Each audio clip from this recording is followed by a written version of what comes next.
Welcome to On Texas Football. I'm Bobby Burton, your host, joined by CJ Vogel of On Texas Football. CJ, we're going to talk a little Longhorn football here in Talkin Ball, brought to you by our friend John Donovan at Longhorn Wealth Management Group. CJ, first off, the reason I wanted to talk today, and you and I are getting together, is ESPN came out with its top 10 running backs for next year. Jonathan Brooks was nowhere to be found on that list last year in the preseason. Of course, after Bijan Robinson and Roschon Johnson both had all of the carries the previous year, it's understandable. It's a little bit different this year in that both Cedric Baxter and Jaydon Blue have some returning value that people are aware of, but neither of them, and the Texas running group as a whole, not among the top 10 right now. I don't know if it's cause for outrage. I'm not one of those guys that kind of fakes outrage. I don't think that's what it is really about for me here. What I wanted to do with you today is really talk about where we think they should be ranked and are they realistically a top 10 group by the end of this year? Right now, they may not be if you really look at it on the surface. What are your thoughts? Yeah, right now, I think going into the year, you probably had the same argument a year ago to your point about Jonathan Brooks. You know he's a talented running back. You've seen spurts in the past, but when it comes to him being the guy, how does he relate to some of the best backs in the country? I think it's fair to tap the brakes in that regard, and I think that's similar to what we'll see in 2024, where coming into the year, the Texas running back group under Tashard Choice might not be seeing the love it probably deserves. But if you go back and you look at the yards and the production from 2023, does it really strike you as a top 10, top 15 running back room? Only 1,050 yards and 8 touchdowns between Blue and Baxter coming back. There's a number of guys that we'll see and talk about later on that had that by themselves in that room that they'll have in whatever respective program that we're going to be talking about here coming up. But I think by the end of the season, you'll certainly see these two guys, certainly rise up into that top 10 category. I think by the end of the year, Texas will be looking at a top 5 running back duo. I think the combination of the lightning and thunder between Blue and Baxter will certainly, shine on the stat sheet. You'll see the big time run plays with Jaydon Blue specifically. He had almost 15% of his carries last year go for 15 plus yards. So that alone is very encouraging. And we know that CJ Baxter is coming into his own, had a good spring. By the end of next year, I think you'll see this group, comfortably inside the top 10. Right now, like you said, not too much of a reason for outrage, more so just a conversation of where they can grow. Yeah, I think this is a good point. I'm going to go over the stats real quick from last year. CJ Baxter, obviously the starter against Rice and Alabama. Rice, 138 for 659 last year, 5 TDs, 24 catches out of the backfield. That's a lot of catches. That's 150, 160 touches for a true freshman. And then you had Jaydon Blue, 65 carries, 398 yards, 3 TDs. He really didn't start touching the ball until after Jonathan Brooks got sidelined. He got involved a little bit, but not much. 14 receptions for 135 and 1 TD. That reception total, he almost averaged 10 yards a catch last year compared to what Cedric Baxter was around seven yards a carry. Then you had Trey Weiser in there, 12 carries, 73 yards, 1 TD as well. All in all, it's a Longhorn team that has different pieces, but my concern, and I think the concern of some Longhorn fans, is they have it in the aggregate. They may not have it individually. CJ Baxter, for example, may be that guy that can bulldoze people in the middle, but does he have the speed really to break a long run? Jaydon Blue, you just mentioned his issues. 15% of his runs went for 15 yards or more. That's great, but what about those other runs? Too many 1 yard, 2 yard gains maybe up the middle. Weisner, maybe a little similar to Blue in the regard that he's not a real run up the middle type of guy that can carry the ball between the tackles. My take on this is I think they have it in the aggregate. I worry that they don't have it in the individual. We talk about Baxter. Let's start with him a little bit more in depth, I guess. Your questions and concerns as it relates to Baxter as well. Well, with Baxter, it's all about staying on the field. You know, we saw those nagging injuries early his freshman campaign. We know that he's a talented running back. He was, you know, the quote-unquote starter coming out of fall camp as a true freshman. That's very impressive, especially doing so over who ended up being the first running back taken in the 2024 NFL draft. That should give you an understanding of how talented he is. Now, I think that he put on good weight. He refined his body a little bit, toned up, added good weight in good areas. And to me, that's the lower body and that's the shoulders where he'll be taking a lot of his hits in the fall. Can he stay on the field? If so, I think you have a 3-down back with CJ Baxter. Luckily, he doesn't need to be that guy. And Jaydon Blue actually made a pretty interesting point earlier this spring in his media availabilities. Yeah, we talk about it all the time. We know the shelf life for running backs isn't what it used to be. And for us, it's great that everybody in that room is eating, basically. We want each other to do well. We don't want to be out here taking 40 touches, 35 touches, like some of the running backs that we saw a year ago. I'm looking at Ollie Gordon at Oklahoma State, a guy who touched the ball seemingly every play for the Pokes. But they talk about it in that room. And right now, as long as CJ Baxter's on the field, I think you'll see him slow down a little bit with his cuts. I think you'll see him diagnose the blocks in front of him because that's a freshman flaw a little bit for running backs, Bobby. They get the ball and they just want to go because that's what they did in high school. You know, it's one of those things that takes a long time for these guys to understand the blocking schemes at the college level. It took Jaydon Blue a while.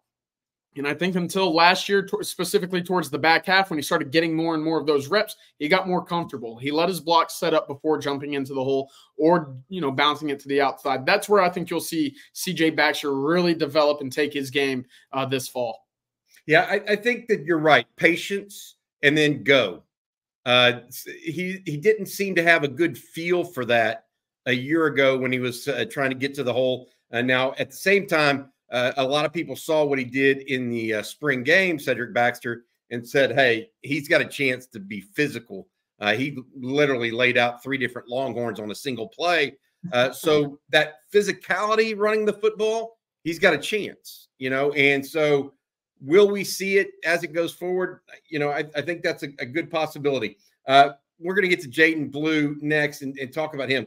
65 carries, like I said, 398 yards, 3 TDs, big play written all over him. I talked with one person who attended a spring practice this year, and they said that Jaydon Blue is the one guy on that entire offense that when he gets it, you better be a little worried about your defense because if you make one mistake, it could be 80 the other way.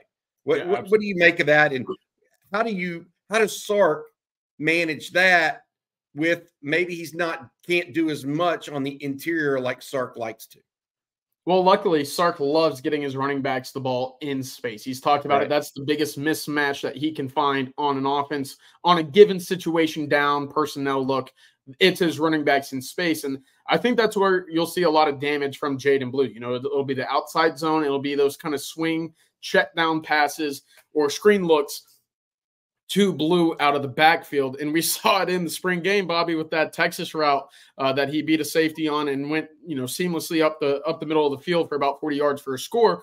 He has great hands. And luckily that's been a characteristic of the entire Texas running back room so far is these guys are dual threat guys out of the backfield. They can hurt you up the gut or they can make plays out wide. Jaydon Blue, I would argue, has the best group or best hands of any running back Texas has had under Sarkisian. Not named Bijan Robinson. I think the two of them are very close. Bijan, again, a very, very, very special football player. Jaydon Blue, seeing him in 7-on-7 back in his high school days, he looks like a natural slot guy at times, and I think that's encouraging. But to the point we made earlier, averages over 6 yards per carry, averages a first down about 15% of the time that he rushes the ball, only on about 70 rushing attempts a year ago. So it's not like he was, you know, He wasn't getting the ball a ton, but we saw those yards stack up, and that's encouraging to me.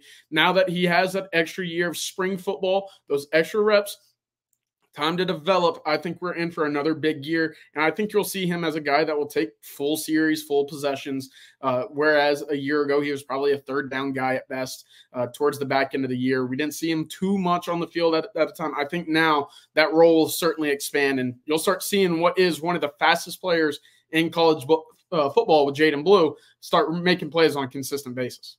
Talk about the younger guys next, but first I want to say thank you to our sponsor, John Donovan of Longhorn Wealth Management Group. John's a proud UT grad, and shares his Longhorn passion with his wife and 6 siblings, all of whom are also UT grads. John wants to offer everyone a free 90-minute consultation to explore how Longhorn Wealth Management can serve you and your loved ones.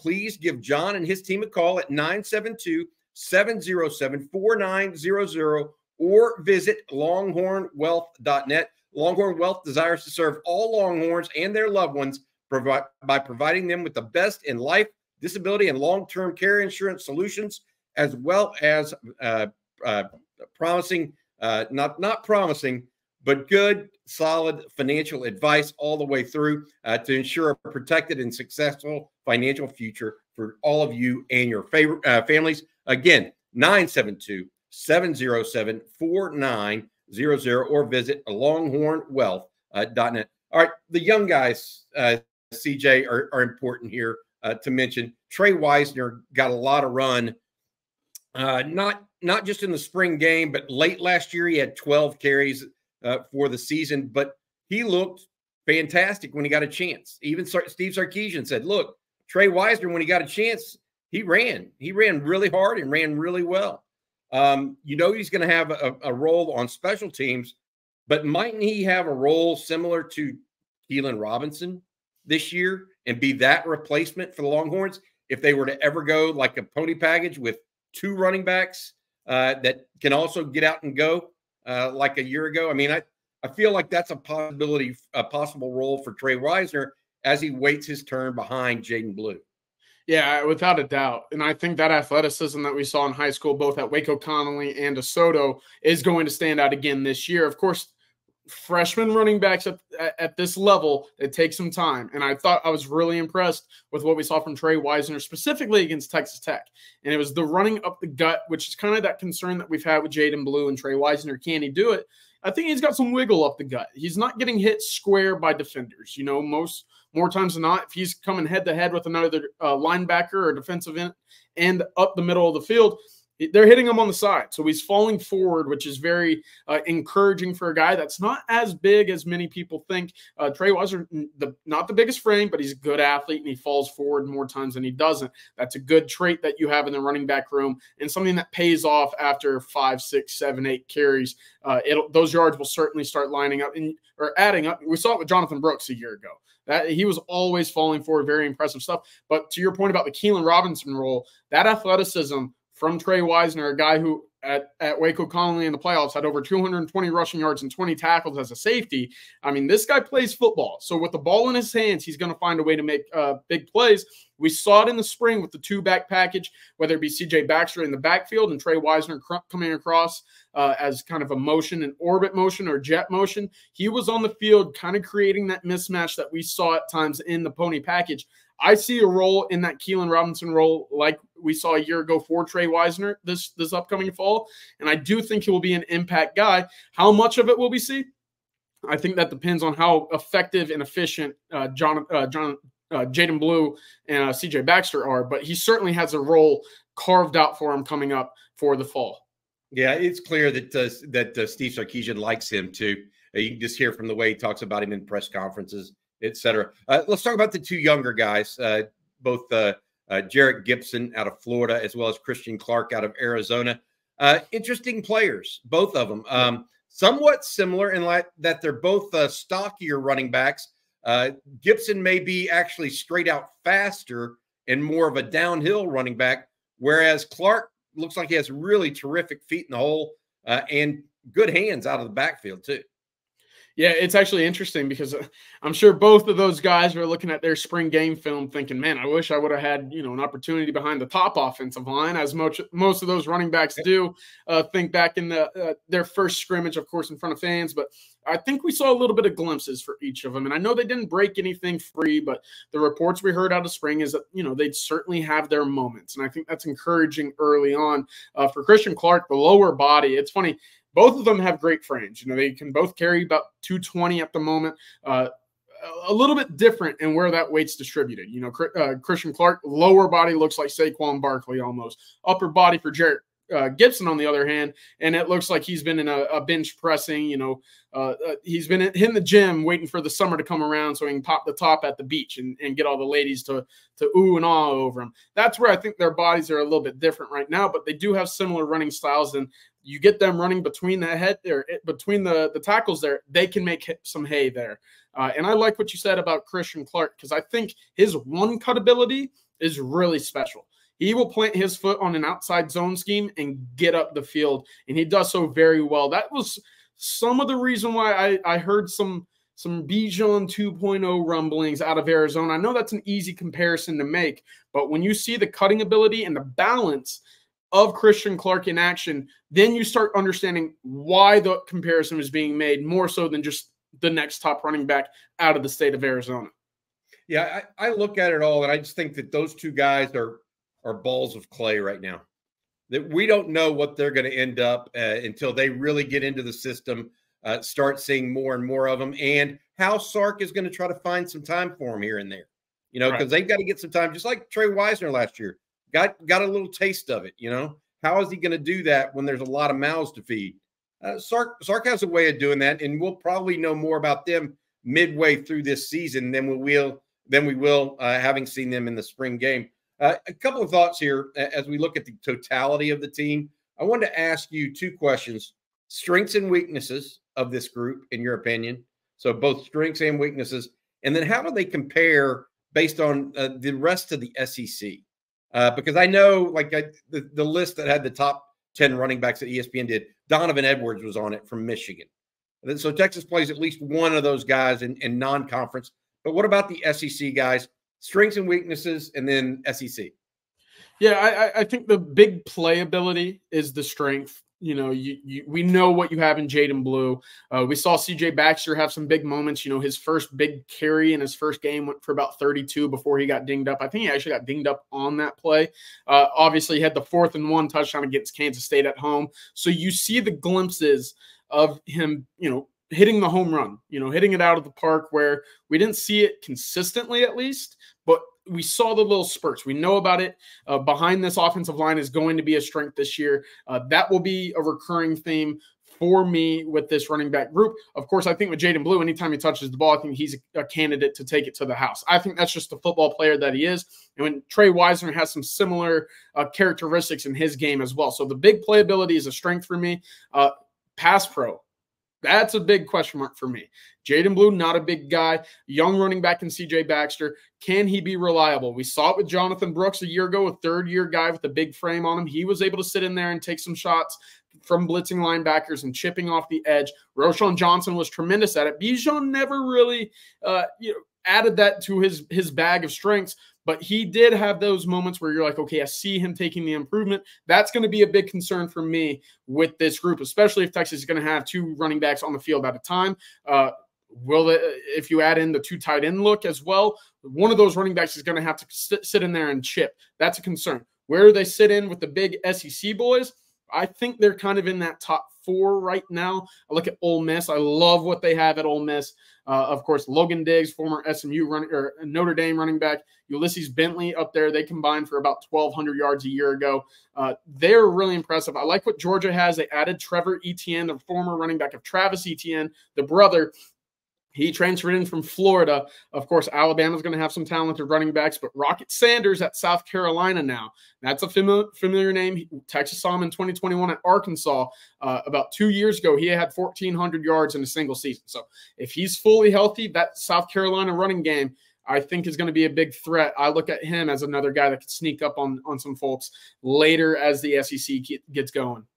Interesting. A couple of guys that it's going to be interesting because we would think that the SEC will have better running backs overall than the Big 12, but we'll see how it goes. My strengths, you mentioned big playability. I think that they're pretty well rounded and can address just about any weakness an opposing defense has. So if you want to get out in space, you've got Jaydon Blue and Trey Wisner. If you want to try to beat them up the middle, you've got Cedric Baxter. So Texas has versatility there, and they can catch the ball. So I think it's not just big playability as much as it is versatility of the running back group as a whole. So I think that's one of them. Mine is similar to pass protection, but not quite pass protection. It's ball protection. And so while, pass protection means your quarterback doesn't fumble as much, perhaps with a blindside hit or on a sack, something like that, I'm actually worried a little bit with both Blue and Baxter fumbling the ball. Because not only did we see that a little bit last year, especially against Washington, we heard about it in spring ball too a little bit. And so those two were the ones that we heard fumbles from. And so if they're going to be your two guys and the SEC is coming, which is a little bit more rough and tumble, I'm concerned about that at all. I agree with you, though. Top 5, top 4, top 3, 4, 5, 6 in the SEC, which frankly makes it probably a top 10 to 12, 14 running back group in the country. That's another thing we're going to have to get used to, CJ. When we say Texas has the top 3 wide receiver group in the SEC, people are like, what? Only top 3? Well, that may be top 5 in the country. Right. I mean, that's so when I say top 4, you say top 4 or 5, that may be top 15 in the country. Yeah, absolutely. That's just the way it plays in that conference right now. All right, that's going to do it. We're going to say thank you to our sponsor, John Donovan of Longhorn Wealth Management Group. If you're looking for a certified financial planner with loads of experience, more than 3 decades helping people figuring out how to save for retirement and build wealth and minimize taxes at the same time, give John a shout, 972-707-4900. That's 972-707-4900. All right, CJ. For CJ Vogel, I'm Bobby Burton. That's been Talkin Ball on this Monday. Hook 'em.